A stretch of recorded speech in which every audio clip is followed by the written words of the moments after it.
Une fille se tenait sur un tabouret, essayant d'attraper un jouet posé en haut d'une armoire. Mais elle tomba accidentellement au sol. Incapable de bouger, elle resta allongée par terre en appelant le nom de l'homme, mais il ne remarqua rien. La fille cria de désespoir. Lorsqu'il l'emmena à l'hôpital, elle avait déjà perdu connaissance. Il voulait chercher de l'aide, mais il était sourd et muet. Heureusement, la fille allait bien. Cependant, lorsque les résultats des examens furent connus, l'hôpital découvrit qu'ils n'étaient pas liés biologiquement. La police ouvrit une enquête et retrouva la mère biologique de la fille, une riche femme d'affaires. Il s'avéra que, 5 ans plus tôt, l'homme avait trouvé la fille par hasard. Incapable de retrouver sa famille, il n'eut d'autre choix que de l'élever lui-même. Il la traitait comme sa propre fille. Pour sentir si elle pleurait la nuit, il attachait leurs doigts ensemble avec une ficelle. Ne pouvant parler, il utilisait le langage des signes pour lui raconter des histoires le soir. Ils passèrent 5 belles années ensemble. Quand la mère apprit que sa fille était en vie, elle décida de la récupérer. Avec l'aide d'un avocat, l'homme obtint la possibilité de revoir la fille. Elle courut dans ses bras, mais il dut lui dire qu'ils allaient peut-être être séparés. Elle pleura, pensant que c'était de sa faute, mais il lui fit signe pour s'excuser et lui dire qu'il ne pouvait pas lui offrir la vie qu'elle méritait. La fille ne voulait pas le quitter. Elle proposa de s'enfuir et l'homme accepta. Mais ils furent attrapés et il fut emprisonné. Quand la fille retrouva sa mère biologique, entourée de jouets, elle ne fut pas émue. Elle voulait seulement revoir son papa. Au tribunal, l'avocat argumenta que l'homme ne pouvait pas s'occuper correctement de la fille. L'homme sortit avec passion un livre d'histoire pour prouver qu'il pouvait encore lui raconter des contes.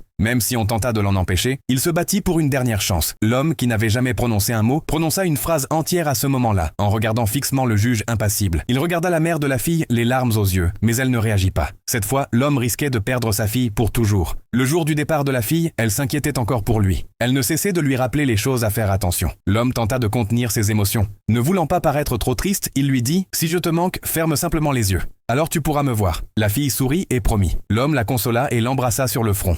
Elle monta dans la voiture en lui faisant signe au revoir. Il lui répondit d'un geste, mais en le faisant, il se mit à pleurer. Il voulait courir après la voiture, mais dut s'arrêter, la regardant s'éloigner. Il ne put plus se retenir. Il tomba à genoux, impuissant, criant de chagrin.